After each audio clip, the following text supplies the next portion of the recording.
Milei, buenas noches, ¿cómo estás? ¿Qué tal, José? Bueno, pasaron 3 semanas ya desde la elección. ¿Qué cambió con ese resultado, por un lado, en tu vida y qué cambió en materia de política?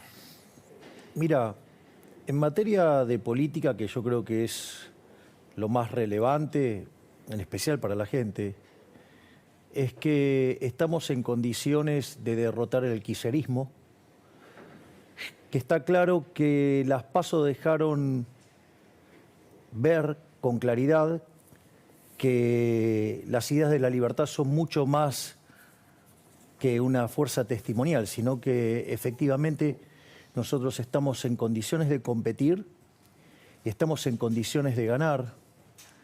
Hoy la realidad es que te diría que si nosotros logramos mejorar la fiscalización y si logramos que más gente vaya a votar, estaríamos en condiciones de ganar en primera vuelta y básicamente terminar con el kirchnerismo. Imagínate lo que sería para el kirchnerismo terminar perdiendo contra una fuerza que recién nace, con una fuerza que tiene 2 años. Esto sería verdaderamente histórico. De hecho, lo que pasó en las PASO fue histórico, porque cuando vos mirás los casos de los outsiders, en general los outsiders se montan sobre estructuras ya existentes. Nosotros directamente armamos una estructura nueva y con esa estructura nueva le ganamos a las 2 estructuras que dominaron la historia argentina en los últimos 70, 80 años. Vos lo decís por el caso de Bolsonaro, por un lado que fue 20 años protagonista del Congreso de Brasil, lo decís también por el caso de Trump, con el que fue empresario y después parte de un partido grande. ¿Esto es una fortaleza, Javier, o una debilidad? Yo creo que es una fortaleza, porque justamente lo que está buscando los argentinos es un verdadero cambio. O sea, la única expresión verdadera del cambio en Argentina somos nosotros. Es decir, por eso nosotros seguimos sosteniendo que una Argentina distinta es imposible con los mismos de siempre, porque básicamente lo que vos ves es que son los mismos personajes, los mismos que fracasaron y fracasaron y que fracasaron, que el sistema no les dio respuesta, porque vos fíjate, en el 2001 hubo un que se vayan todos. Y sin embargo no se fue ninguno, están los mismos que estaban en el 2001, pero nada más que ahora están con los hijos, las hijas, digamos, los amantes, la parentela, digamos, o sea, encima se multiplicaron. Además, era aunque se vayan todos porque estábamos abrumados por la carga del Estado y lo duplicaron. Entonces, verdaderamente lo que te diría es, me parece que si vos seguís haciendo lo mismo, no podés esperar resultados distintos. Y lo que uno ve es que los mismos de siempre, ¿sí?, lo que están haciendo es proponer las mismas cosas que propusieron siempre bajo la consigna, Hayek lo llamaría la fatal arrogancia, bueno, pero que si lo hacen ellos lo van a hacer bien. Y la verdad que acá no es un problema del chef, el problema es la receta. Es decir, lo que tiene Argentina es que está contaminado de socialismo y si no hacemos un cambio de 180 grados en esa línea, mucho chance de mejorar no tenemos. Por lo tanto, el único cambio verdadero somos nosotros. Los únicos que estamos en condiciones de derrotar al kirchnerismo somos nosotros y que, bueno, espero que también, digamos, los argentinos tomen conciencia que la mejor forma de sacar y terminar con el kirchnerismo somos nosotros, porque nosotros sacamos 30% de los votos respecto al 21% de los votos que sacó Massa y menos del 17% que sacó Bullrich, ¿no? Porque después, digo, esa mentira que tratan de instalar, de sumar, digo, olvídense, muchachos, de sumar peras con bananas. Hay cosas que no son pasables. Y después otra cosa que sucede es, frente a la situación que ahora vos ves que nosotros estamos en condiciones de ganar, bueno, es el momento de que nos apoyen para que le demos la estocada final al kirchnerismo y terminemos con el kirchnerismo.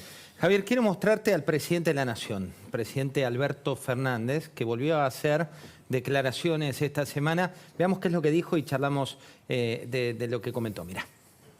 Yo les pido a todos que reflexionemos, porque yo entiendo que con la pandemia y con los problemas que estamos viviendo, la guerra, la sequía, que nos ha privado de $25.000 millones a la Argentina, yo entiendo que son momentos difíciles y entiendo que muchos estén desalentados, pero conviertan ese desaliento en fuerza para que la Argentina no retroceda, para que la Argentina no vuelva atrás.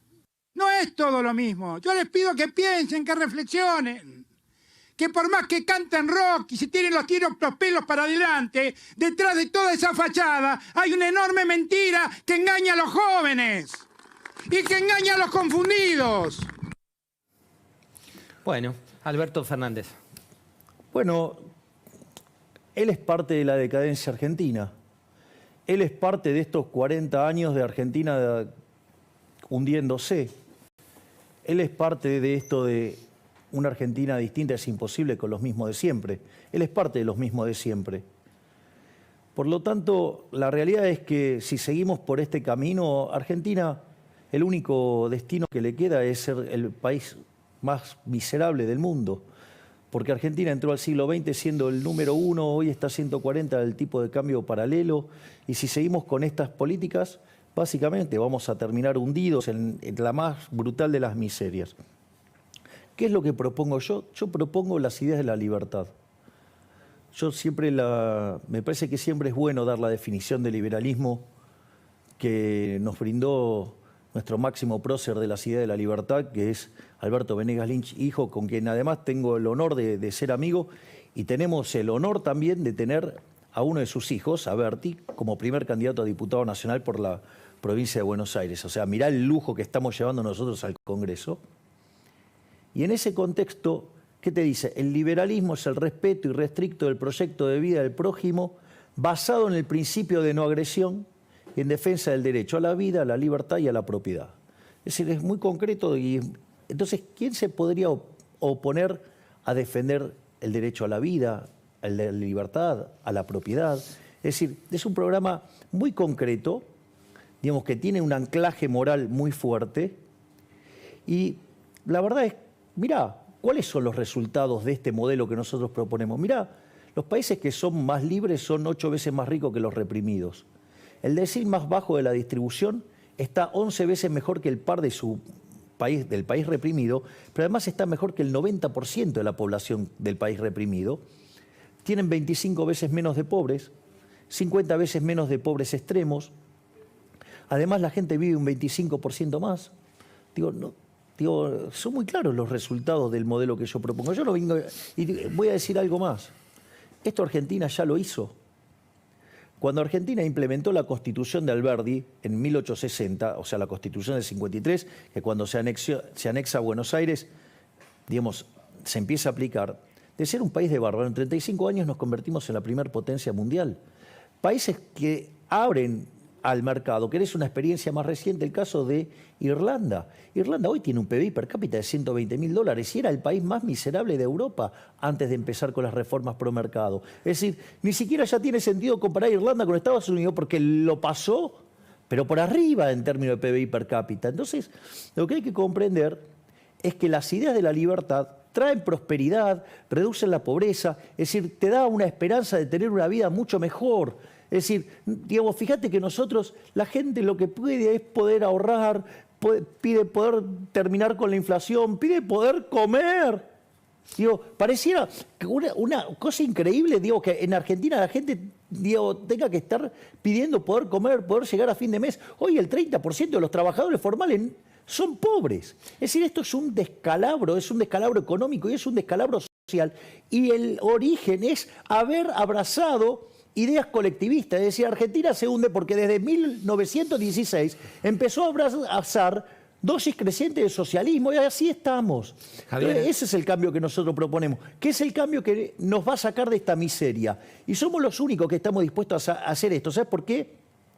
Porque hoy, como están las cosas, en términos de poder fáctico hoy, al margen, digo, de lo que pasó en las PASO, es que el problema radica en que la solución está en manos del propio problema. Es decir, los políticos que hoy están en el poder, que tendrían que hacer la reforma, no están dispuestos a hacerla, tanto los de, digamos, como digamos, el Frente de Todos o Unión por la Patria y Juntos por el Cambio, ninguno están dispuestos a hacer esos cambios.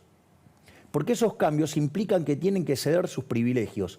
Por eso es que la gente se dio cuenta que con los mismos de siempre es imposible hacer esto. Entonces eligió por una solución outsider. Hablando de outsider, y me parece interesante la lectura que hacías al principio de otros outsiders en la región, que es algo de lo que se habla mucho. Algunos, como fue el caso de Bolsonaro, como fue el caso de Trump, terminaron su mandato. Otros, como puede ser Jimmy Morales en Guatemala o Pedro Castillo, tuvieron muchas dificultades. ¿Te preocupa la gobernabilidad? ¿Crees que ese es tal vez el tema más complicado eventualmente? Yo creo que vamos a tener en primer lugar el apoyo de la población. O sea, si nosotros llegamos, es un verdadero cachetazo a la casta política empobrecedora argentina. Es decir, las PASO ya fue un primer cachetazo. Imagínate, digamos, si llegamos a ganar, esto va a ser un terremoto para los políticos tradicionales.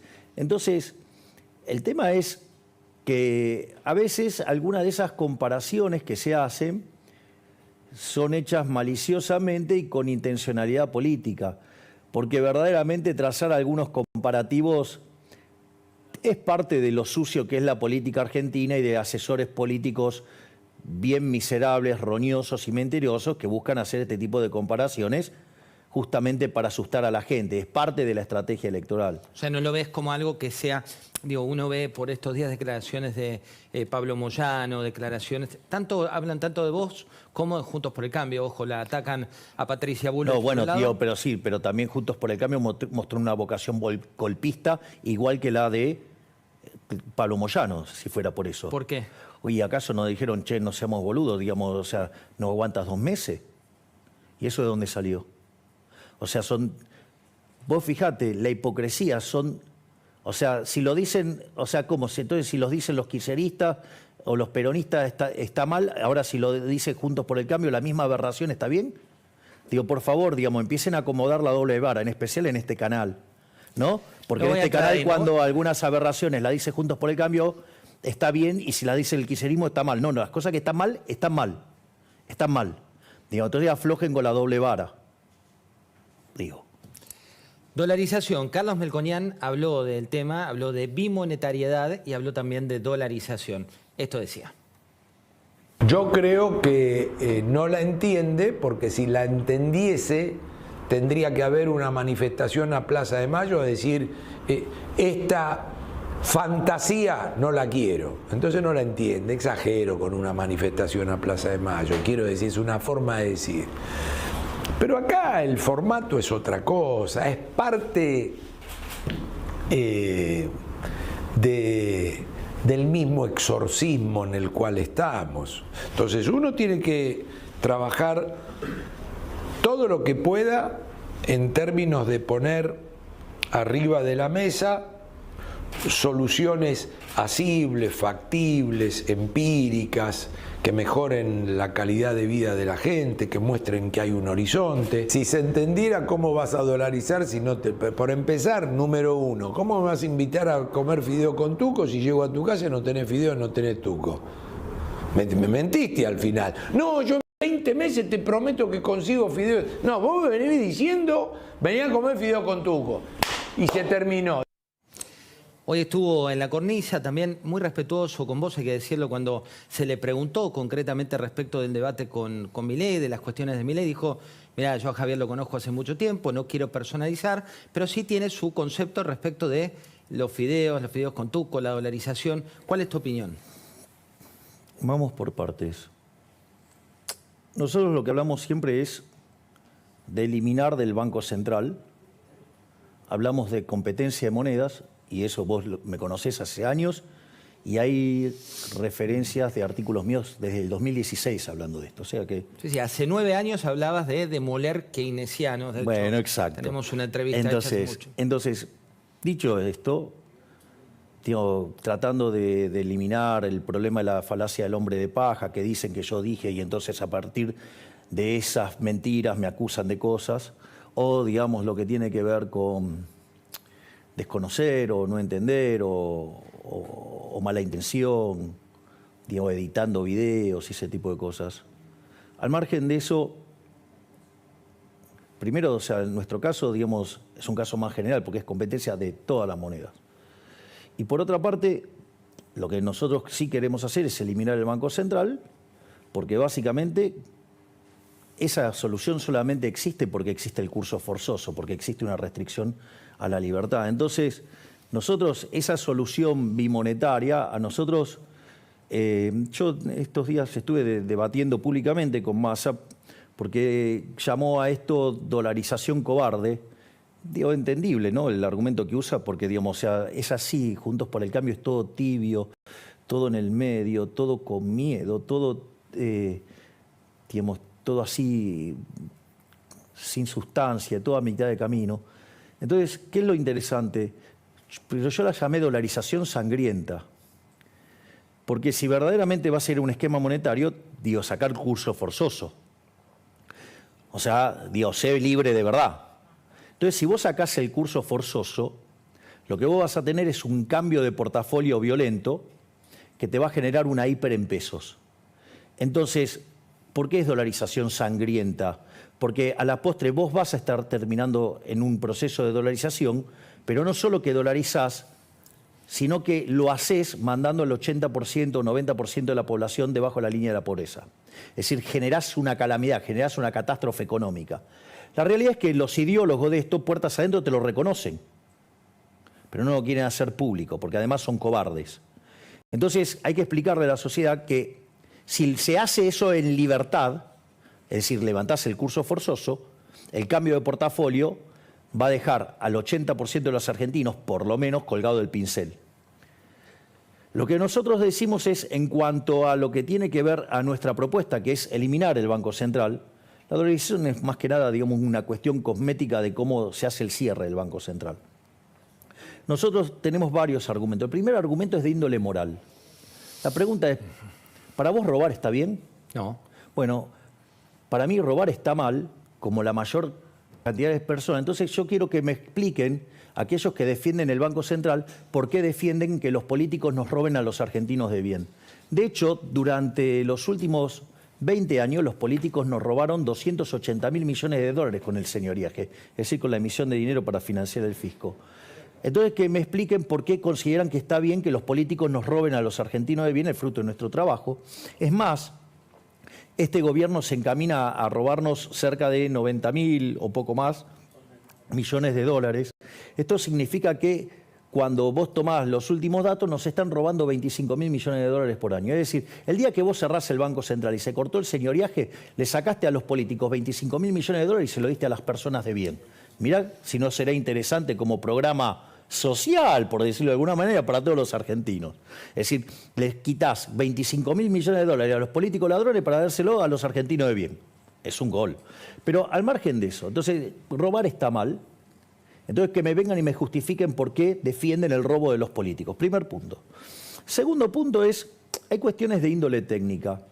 Suponete lo siguiente, yo pongo una fotocopiadora y me pongo a imprimir billetes. Vos no lo vas a aceptar porque sabes que es una estafa. Ahora, la pregunta es, ¿por qué no lo podés hacer vos? ¿Por qué no lo puedo hacer yo? ¿Y por qué lo puede hacer el Banco Central? ¿Por qué? Porque existe el curso forzoso. Es una estafa.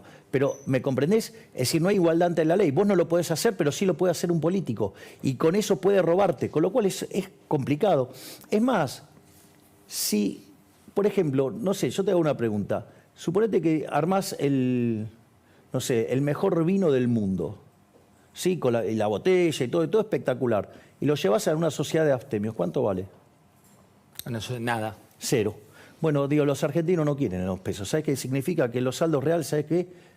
De equilibrio son 0. Quiere decir que vos cualquier cantidad de dinero que ofrezcas, como los saldos reales de equilibrio son 0, los precios tienen que entender infinito. O sea, vas a vivir sumergido en una inflación. Es decir, los argentinos ya sabemos que utilizan la moneda para estafarnos. Después está la cuestión de la instrumentación técnica. Nosotros tenemos, esta semana me arrimaron una propuesta adicional. Es decir, nosotros tenemos 5 variantes de dolarización. ¿Quién te le arrimó? Una persona, digamos, un economista brillante y con fuerte conocimiento financiero. Porque una de las cosas que hay que comprender acá, y que lamentablemente yo veo la pésima calidad del debate con gente poco formada en estos temas, yo lo que noto es, en primer lugar, hay gente que no sabe lo que es un modelo de equilibrio general de stocks. Justamente en esta que tiene que ver con el cómputo de todas las hojas de balance.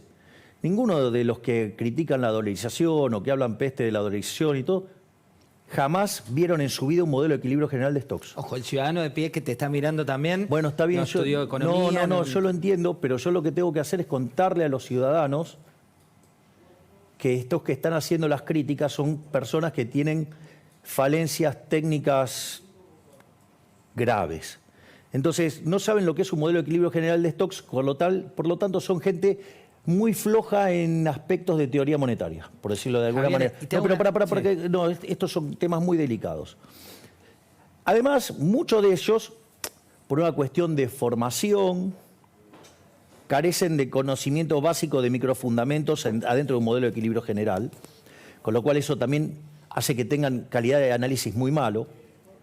Es más, vos para entender la lógica de este problema, vos tenés que rescatar el pasivo del Banco Central, que oscila, según a cuánto se va el tipo de cambio, entre 35.000 y 40.000 millones de dólares. Lo que debe el Banco Claro, Central. que es la base monetaria y las LELIQs.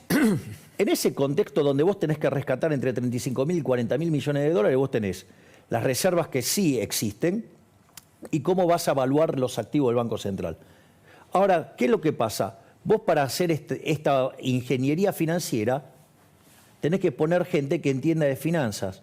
Entonces, la verdad es que el comentario que me puede hacer alguien que no se puede hacer la dolarización, que en su vida evalúa un solo activo financiero, que no sabe ni siquiera lo que es un bono, que no sabe lo que es una acción, que jamás en su vida, muchísimo menos, evalúa una reestructuración y menos entiende un problema de opciones reales, la verdad que son gente muy pobre técnicamente, y eso, por ejemplo, los comunicados de Juntos por el Cambio, cuando hicieron algunas críticas sobre algunos instrumentos que utilizó el gobierno, muestran que son parte del problema y no de la solución. Entonces, lo que digo es, cuidado porque hay mucha política y poca técnica, por decirlo de alguna manera. Entonces, la verdad que lo que me digan algunos economistas que se puede hacer o no, es como que que me vengan a decir que no sé, que resolví mal un ejercicio de programación dinámica estocástica cuando, digamos, hay gente que tiene problemas para sumar con un ábaco. Pero te hago una pregunta al respecto, porque me pasó, estuve en Ushuaia estos días, y me pasó de gente que confunde el concepto de dolarización con el de convertibilidad, que no tienen que ver con, No. digamos, contá un poco de eso, porque es importante. Eso es interesante. Pero para la gente, no tanto en teoría macroeconómica, digo. A ver, vos en la convertibilidad tenías tipo de cambio fijo. 1 a 1. Exactamente. Y donde cada peso que vos emitías tenía como respaldo $1. Pero ¿cuál era el problema? El problema es que, si bien vos tenías un banco central independiente, vos tenías todos los contratos de la economía determinados en esa moneda, la regla era fácil de entender, la regla era popular porque ganaba elecciones y todo, el día que se le terminó a los políticos el financiamiento, fueron y volvieron y abrieron y pusieron en funcionamiento de vuelta la maquinita, nos dijeron que esta vez iba a ser diferente, ¿no? En ese momento.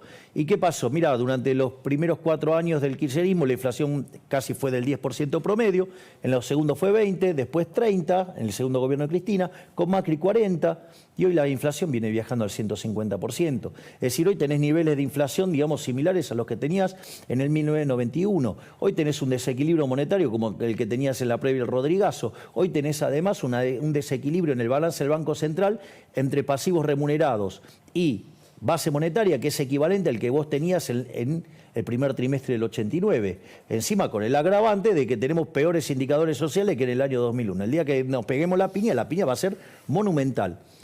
La única forma de evitar seriamente la hiperinflación, porque ¿qué es la hiperinflación? Es la muerte del dinero.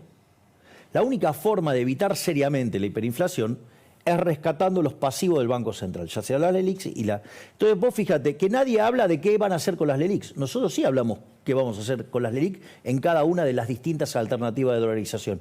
O sea, nosotros sí, fíjate que mientras que todos te están hablando del flujo, de la parte que tiene que ver con el déficit fiscal, ahora yo te explico, el déficit fiscal más el déficit cuasi fiscal son casi 14 puntos del PBI.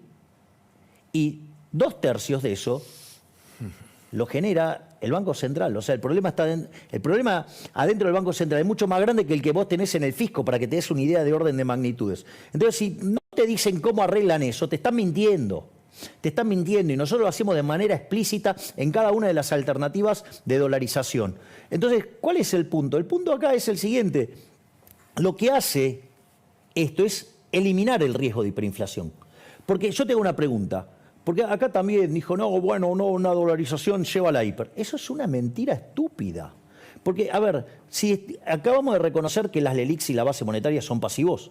Bien, yo tengo una pregunta. Si vos tenés títulos de una empresa sí, y vos vas a rescatar esos títulos, ¿valen más o valen menos? si los vas a rescatar, valen más. Bien, entonces si vos vas a rescatar las LELIQs y vas a rescatar la base monetaria, valen más, no menos. Que valgan más quiere decir que el nivel de precios pasa a estar acotado, deja de estar la hiper. ¿Y cómo las rescatás? Lo que tiene que ver con la base monetaria, vos lo podés rescatar con lo que vos tenés de reserva, porque ahí hay otro error grosero que cometen los economistas. Yo no sé si lo hacen por mala intención, porque son torpes, porque son ignorantes. Cuando vos computás reservas internacionales netas, lo haces en el marco de un programa del Fondo Monetario Internacional para chequear la consistencia de la política monetaria y la política fiscal y la contraparte en el sector externo. Entonces, por eso le chequeas las reservas internacionales netas. Pero cuando vos vas a hacer un ejercicio donde vos vas a liquidar al Banco Central, vos tenés activos que sí podés utilizar para liquidar el Banco Central. Y esos activos que vos tenés internacionales están en torno a los 10.000 millones de dólares, con lo cual te alcanza para rescatar la base. Y vos después tenés 120.000 millones de dólares en títulos públicos para rescatar 30.000 millones de dólares de LELIQs. Hoy en realidad es un poco menos por el salto que tuvo el tipo de cambio. Claramente esos títulos no cotizan a la par. Esos títulos, si cotizando a mercado, que sería un tercio, a vos te alcanza y te sobra para rescatar tus LELIQs. Entonces, digo, yo no tengo la culpa, digo, que haya ignorantes que no sepan valuar, digamos, instrumentos financieros. Pero claro, nunca en su vida tradearon un activo. Jamás, o sea, digo, el único contacto que han tenido con una mesa de dinero fue para ir a hablarles de economía. En cambio, digo, yo he trabajado de eso. Entonces, digo, En un banco internacional, ¿no? Sí, sí, digo, yo he trabajado en HSBC como economista, como analista, después fui economista jefe en Máxima FJP, digamos, en un momento hasta me tocó manejar el portafolio de acciones, o sea, algo, digamos, de ese tipo de cosas entiendo, y veo que del otro lado hay mucha chicana política y poco conocimiento. Entonces, ¿sabes qué? ¿Que quieren seguir embarrando? Que sigan embarrando, pero nosotros vamos a llegar y vamos a ir por el Banco Central, lo vamos a cerrar y vamos a terminar con la inflación. Porque la pregunta es la siguiente. A ver, primero, ¿vos necesitas tener Banco Central para ser un país desarrollado? ¿Hay países desarrollados sin Banco Central? Por ejemplo, Argentina fue un país desarrollado y no tenía Banco Central. Si el Banco Central, ¿de qué año es? 1935. Con lo cual no teníamos Banco Central, teníamos una caja de conversión. Los 50 años de caja de conversión, ¿sabes cuánto Argentina cuánto tenía de inflación? 0,9% anual. Después, cuando vino el Banco Central mixto, saltamos a 6. Cuando lo nacionalizamos en 1946 hasta 1991, la inflación promedio fue de 250%, le quitamos 13,0 a la moneda, tuvimos 2 hiperinflaciones sin guerra. Después vino la convertibilidad. ¿Qué inflación tuvimos la convertibilidad?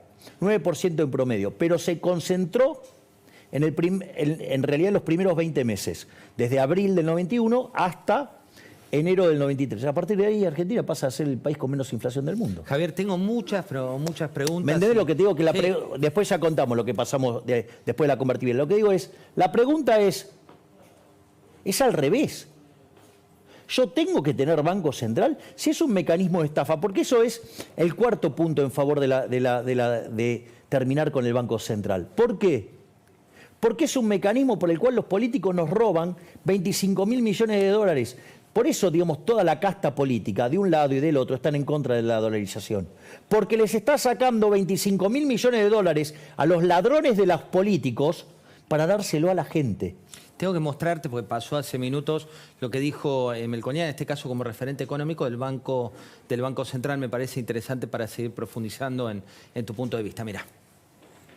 ¿Hay que cerrar, hay que prender fuego el Banco Central?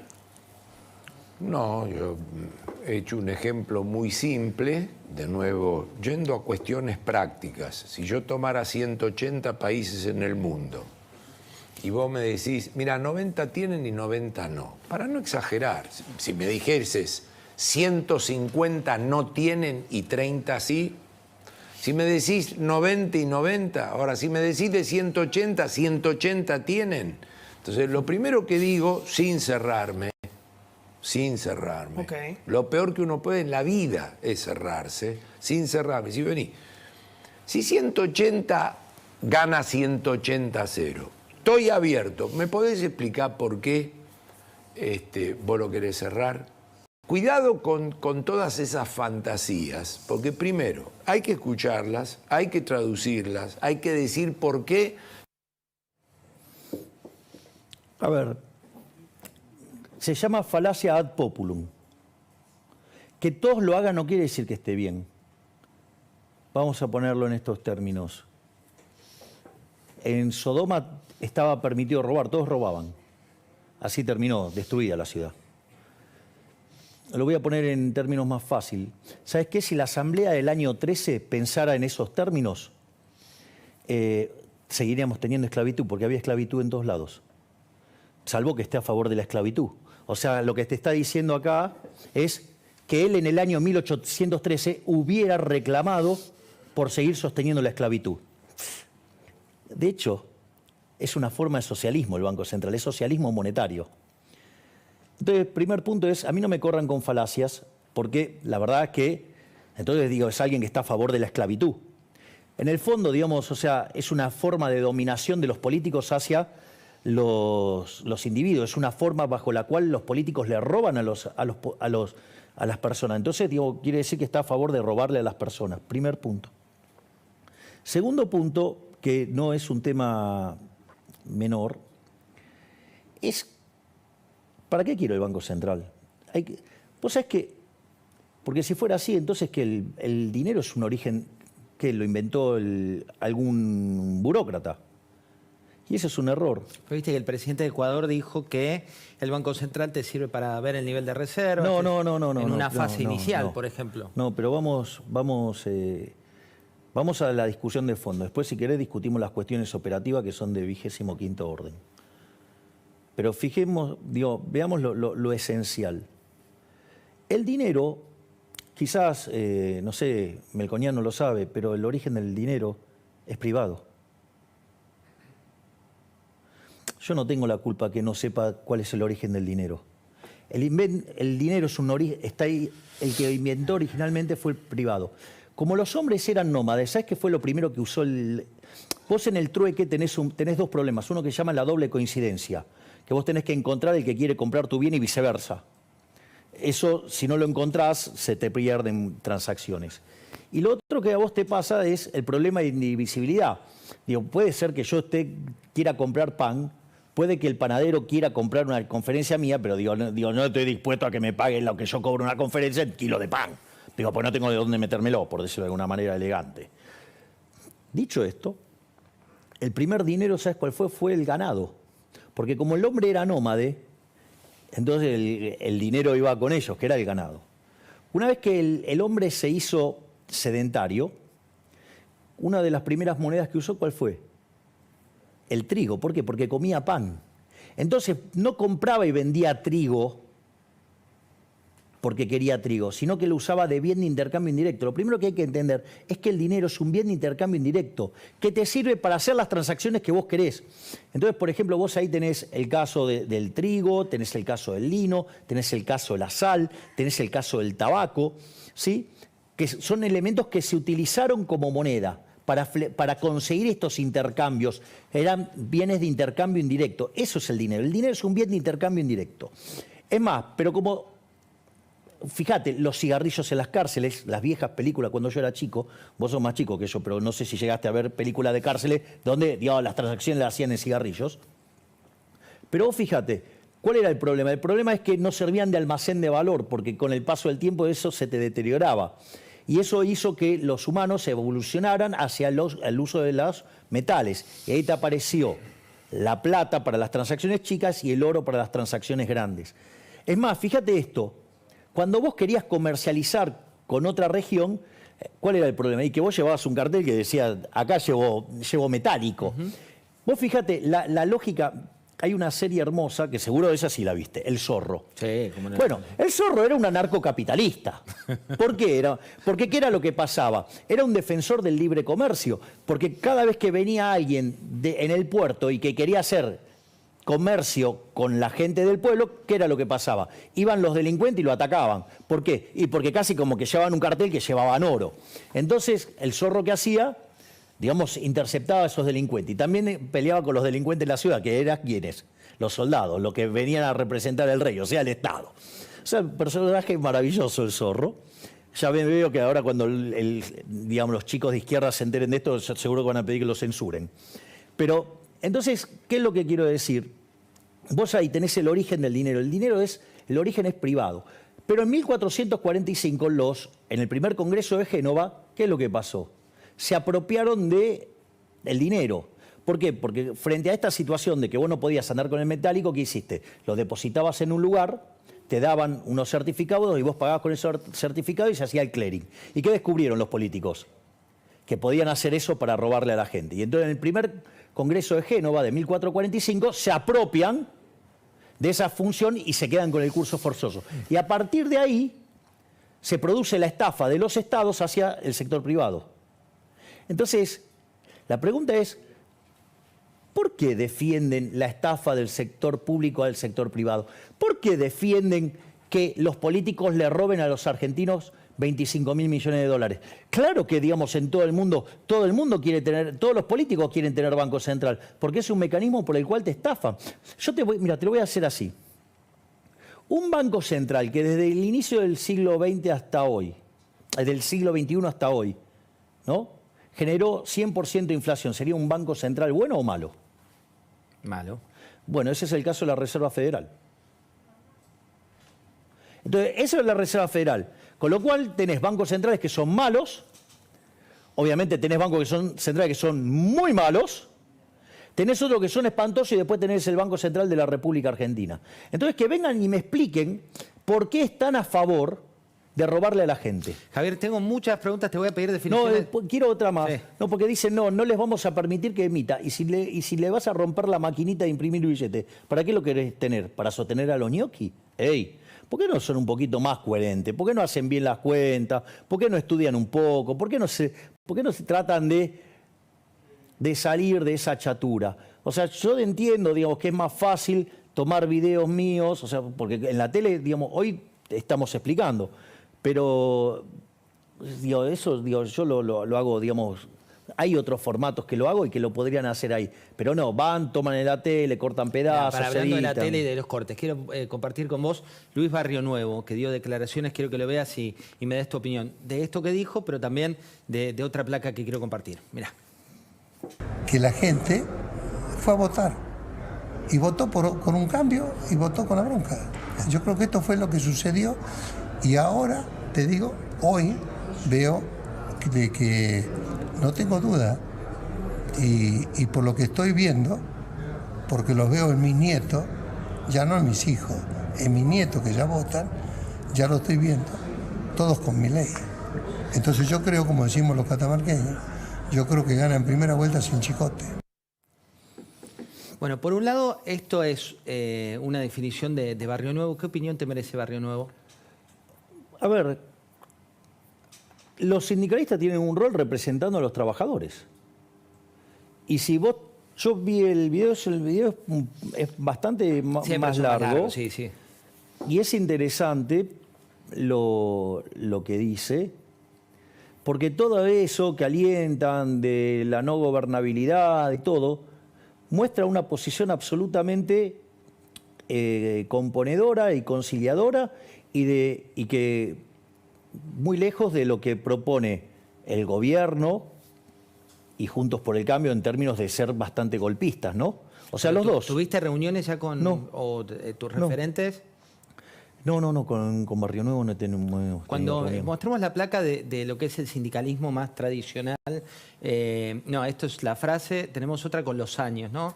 Con la cantidad de años que tienen al frente de distintos sindicatos. Digo, Esto es parte de la casta, ahí lo estás viendo, acá no estaba. Pinturas 47 años, tenés aeronavegación de entes privados 46, ahora sí lo tenés, Javier. Gastronómicos 42 años, 38 años, Daer 37 años, Ligieri. Digo, ¿esto es parte de la casta también o no cuando vos ves que se perpetúan en el poder? A ver, yo lo que digo es, en los políticos también tenés eso, ¿no? Digo, tenés a Gildo Infran. No, por eso te digo, ¿también es casta? No, pero también, digamos, o sea, porque algunos se les descuidó, digo, también tenés la familia Pose, ¿no? Digamos, porque Gustavo Pose, que era el candidato a vice de gobernador de Larreta. Tenía a su hija como precandidata, que sí, perdió. y él venía de estar manejando el municipio y el cual lo heredó de su padre. Sí, o Andriotti, o tenés lo que pasó por eso, de en vuelta, Tigre también, ¿no? Entonces, digo, será una cuestión de que tendrán que resolver ellos internamente de cómo, por qué esto funciona así. Ok, pero ¿no te parece algo que hay que también romper en ese sentido? Pero de vuelta, eso es un problema que tienen que resolver los sindicalistas. Digo, no tengo por qué estar rompiendo yo una institución. O sea, yo, digamos, o sea, estoy aspirando a ser presidente de la Nación Argentina. No, porque yo me tengo que Pablo hacer Moyano, cargo. mirá lo que dijo Pablo Moyano, me parece... Está bien, pero lo que digo es, ojo con estas cosas y de vuelta, ojo con la doble vara, porque... No, pero se le preguntaría a Patricia Bullrich también, ¿eh? Digo, también a Patricia Bullrich, o se le preguntaría a Massa también. Bueno, pero estaría bueno también eso, porque también hay un montón de políticos que llevan un montón de años, ¿no? No, no. O sea, Bullrich debe llevar como 30 años. Completamente en el de acuerdo Estado. con que... Pero sí, pero es distinto en un puesto, ¿no? Perpetuarte en un mismo puesto. Bueno, No sé, esa es mi opinión. Está ahí bien, estoy digamos, opinando, o sea, que no es mi rol. sí, yo te diría que estos están perpetuados en ser políticos y que se van acomodando de un lado al otro y se van acomodando para seguir succionando de los recursos de la gente de bien.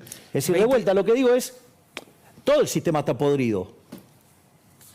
Todo el sistema está podrido. Lo que digo es, si vamos a mirar lo podrido que está el sistema, miremos todo. Y lo vas a ir arreglando por partes, decís. Pero hay partes que vos podés, en las que vos sí podés intervenir y hay partes en las que vos no podés intervenir. ¿En cuáles no podés? Digo, está claro que esto es un problema, digo, que lo tendrán que encontrar la solución los trabajadores. Digo, no es una cosa en la que, digamos, yo me tengo que meter a estar rompiendo cosas. Tengo preguntas respecto de otras cuestiones, ya como tu rol como candidato a presidente de la Nación. Si ganas la elección, por ejemplo, si lo que dice Barrio Nuevo es real y en primera vuelta terminás ganando la elección, te dan la banda presidencial, asumís, ¿tenés miedo que eso pase? Digo, ¿también te genera cierta inestabilidad llegar al poder? No, porque estamos preparados. Nosotros venimos trabajando con el gabinete en la sombra hace casi un año. Nosotros, hay un seguimiento de la política todo el tiempo y estamos en condiciones de desembarcar cuando se nos pida. ¿El sistema judicial es algo que hay que reformar? Sí, sí. Hay varias cuestiones. Nosotros tenemos varios temas en la cuestión judicial. Hay una que a mí, hasta te diría, me genera una profunda irritación, que es que el Poder Judicial tenga que estar dependiendo financieramente de las decisiones del jefe de gabinete. Eso me parece verdaderamente aberrante.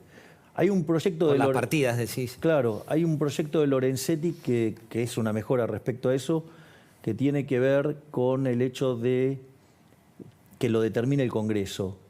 Bueno, yo quiero ir por una solución todavía mucho más radicalizada, y es el tema de que en una solución más radicalizada directamente tenga una partida de asignación específica, que no la puedan tocar los políticos, nada. O sea, para que tenga total independencia financiera.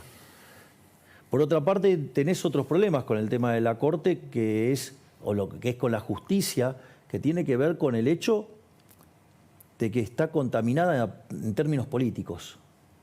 Entonces, nuestra idea es nombrar un ministro de Justicia que esté en consonancia con la Corte y las reformas que hay que hacer para que la Corte sea una Corte verdaderamente independiente. A diferencia de los otros espacios que necesitan avanzar sobre la Corte de un lado y del otro, porque están sucios y necesitan una Corte adicta para que no los metan presos,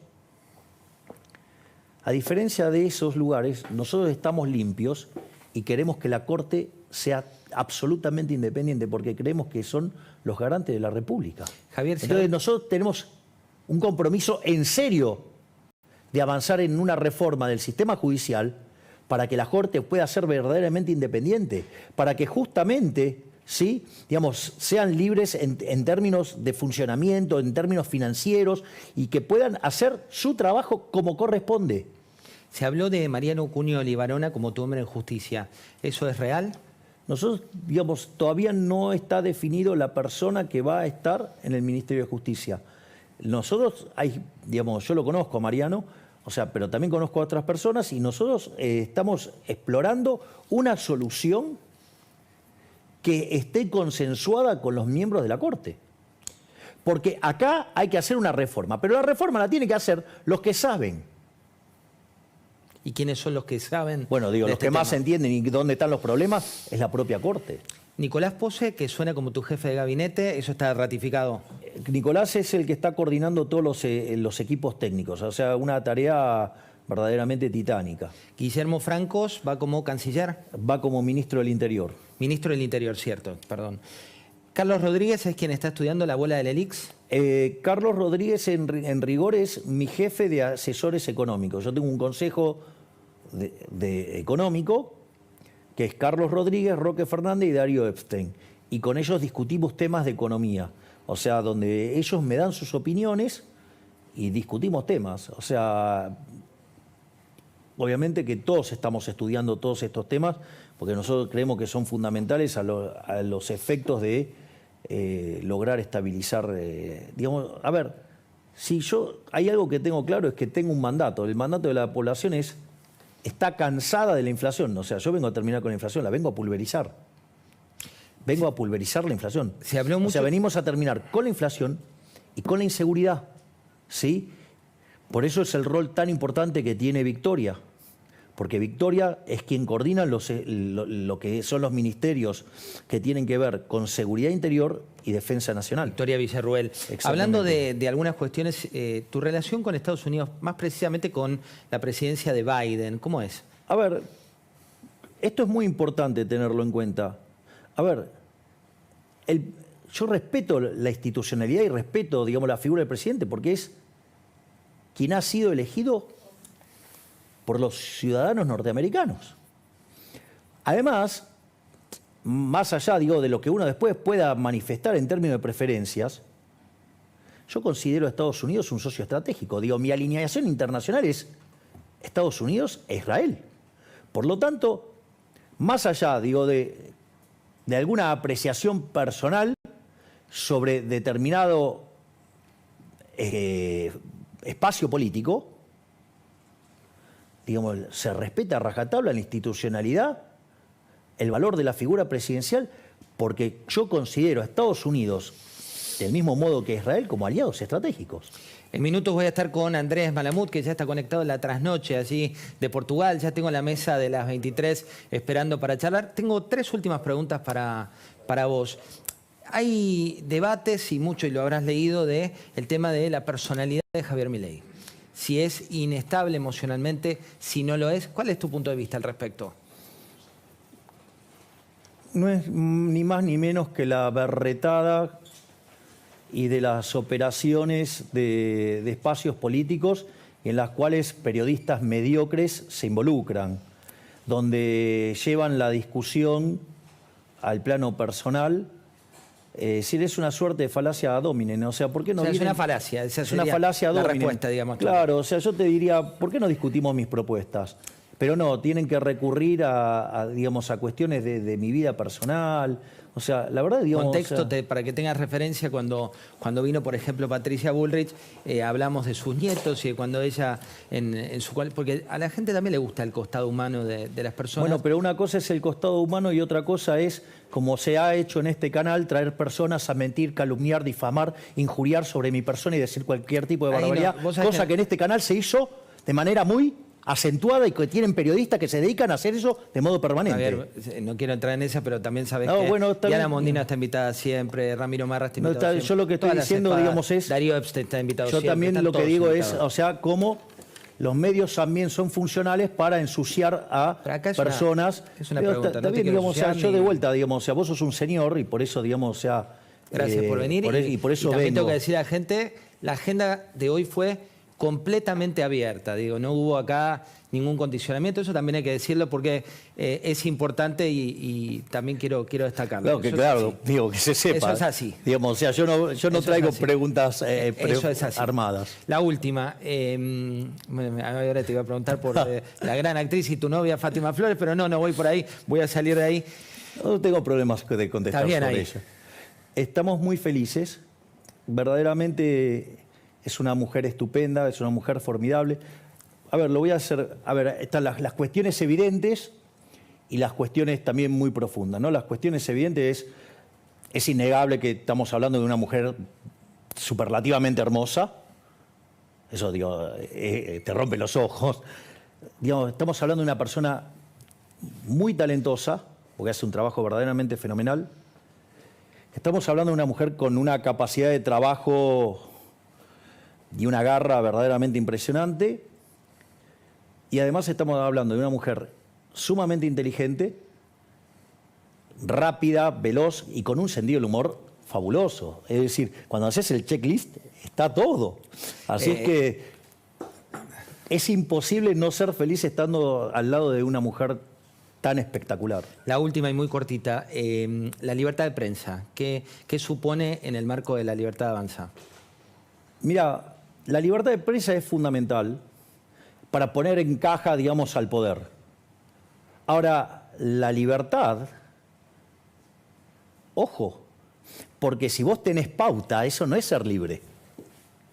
Cuando tu medio depende de la pauta oficial, ahí se terminó la libertad. Porque se dice hay que dividir la parte de propaganda, como es la pauta oficial, de la parte de libertad de prensa. A ver, exactamente, vos no podés recibir fondos del Estado.